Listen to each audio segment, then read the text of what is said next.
Bienvenidos al canal.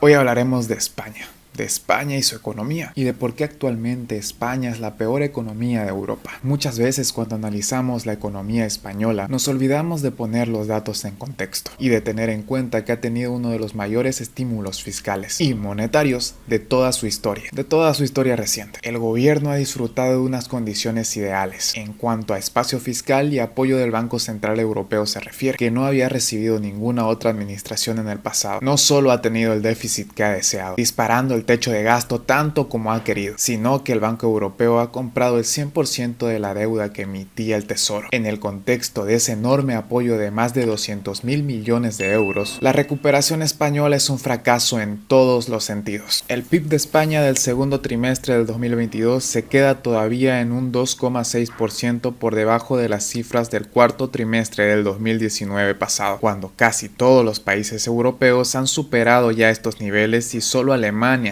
República Checa y Eslovaquia están a pocas décimas del 100% de recuperación. De hecho, en términos generales, ninguna economía lo ha hecho tan mal y ha tenido tanto apoyo europeo a la vez. El déficit comercial se ha multiplicado hasta los 31.963 millones de euros. Esto solo en el primer semestre. Las importaciones crecen casi el doble que las exportaciones, y el impacto en el PIB va a ser extremadamente negativo, llevando a España a registrar el peor déficit fiscal de Europa, tan solo tras de Francia. Y sumado a todo esto, España cierra su primer semestre con la mayor tasa de paro de toda Europa. El número total de desempleados es mayor a 3,3 millones de personas, incluyendo otros 221.700 no ocupados y 270.400 con disposición limitada. ¿Pero realmente todo esto se debe a una mala administración pública?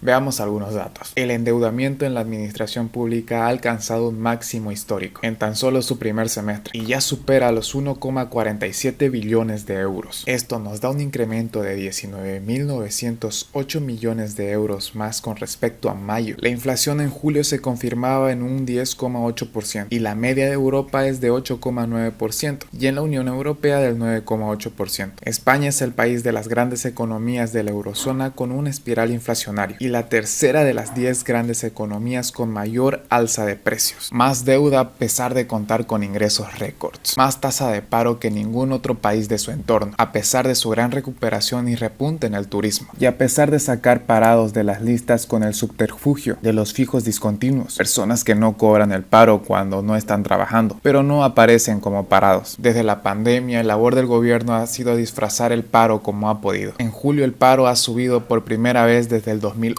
Más inflación a pesar de tener menor dependencia e impacto por la invasión a Ucrania. Mal y pobre rebote. Menor crecimiento a pesar de tener una economía tan cíclica y que debería en teoría estar recuperándose a toda velocidad y por si no fuera poco mucho más endeudados. España es el cuarto país más endeudado de la Unión Europea y el segundo que más déficit ha generado estos últimos años. ¿Pero a qué se debe todo esto? Por mucho que lo intenten esconder, ¿se debe al mal manejo de gobierno? ¿Esta es la mayor diferencia?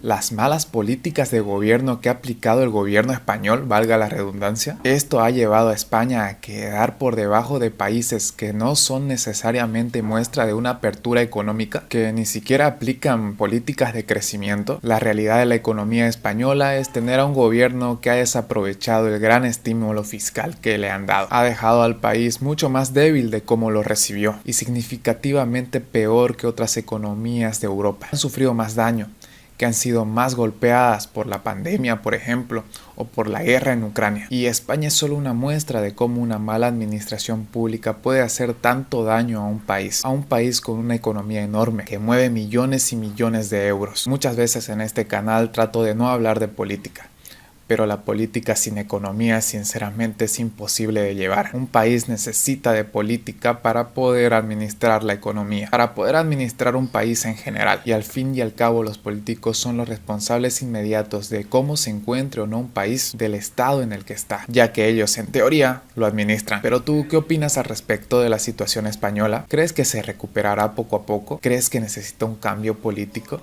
y sobre todo de ideología? Déjame tu opinión en los comentarios. Dale un like si te gustó el video, compártelo con tus amigos y suscríbete para que esta pequeña comunidad siga creciendo.